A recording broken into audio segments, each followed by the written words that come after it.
Okay, hello, sports media and pop culture class. My name is Karis Pruitt. I'm here with three current in-season football players from Avila University. What's going on, bro?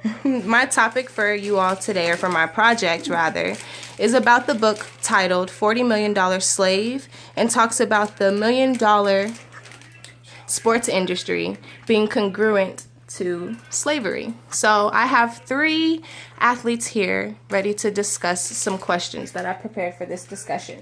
So my first question is, do you think that slavery and the sports industry embody similar concepts? Now they're just going to go down the line, state their names, and kind of state their opinion on all these questions that we're going to ask.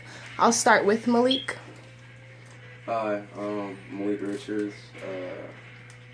I think that they do embody the same concepts in the sense that today is ran the same way as it used to. It's just a little less gritty.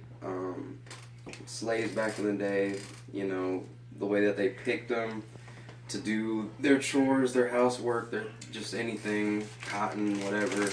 It was all watched and managed. They were picked, they were analyzed, and then they were put into certain positions. So if you put that in the way sports is, you put that in the way the combines work. You put us on a platter, and then you kind of like choose, and then like you get a good paycheck. But you think about it, it's not really a lot compared to what they're making, and they're not really doing all the work. They're pretty much just the overseer. So. Thank you. Shout out to Charlie. My name is Damian Rover, wide receiver for Avila, number 19, senior. I feel they do share very similar. It's very similar. And saying that by how the combine is run, you line up these African Americans. You see how big they are, how fast they are, what are their physical qualities, what are they good at, what are they bad at. You get them all together, and you see which one is kind of ripe for the picking.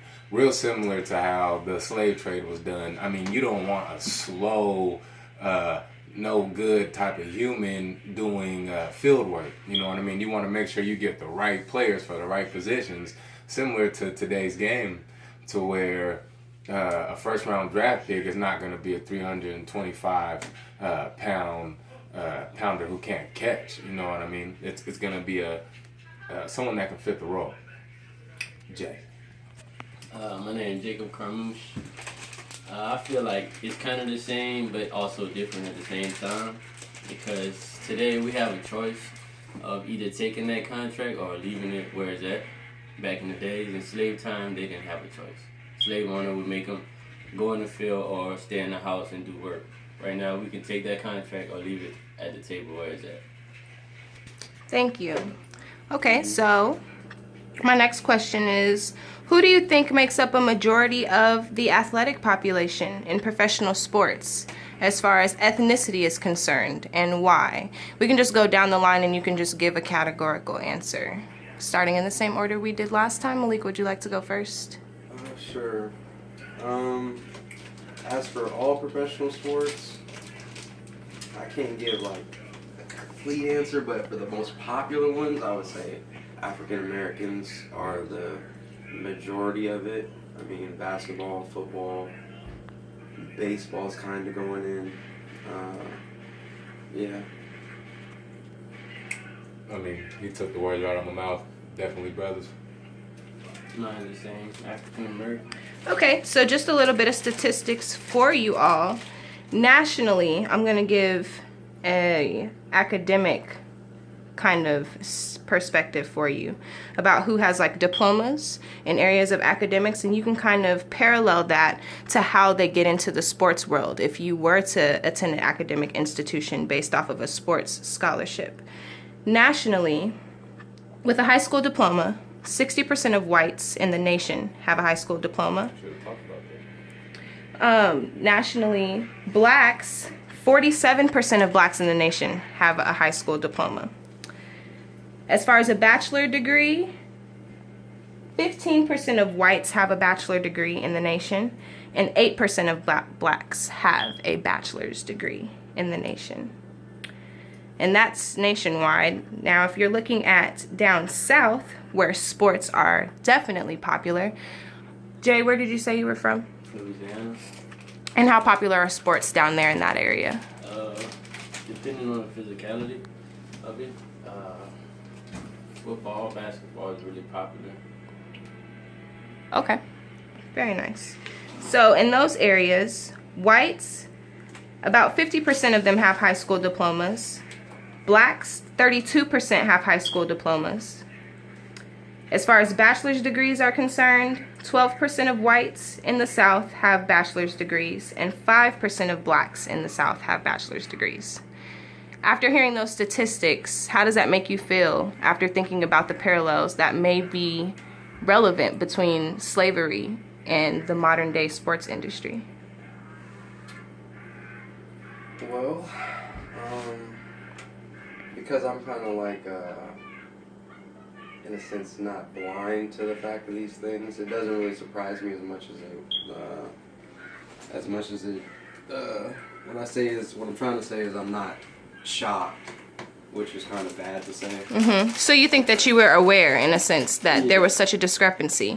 Do you think that it's merely a created perception that these environmental norms of how scarce or varied our resources are economically, do you think that it's a created perception that that's normal?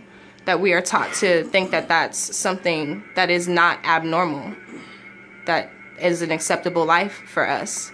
And then thinking about that in connection with slavery, does that sort of create any parallels in your mind to the conditions of life that were acceptable for African Americans in those days as compared to now?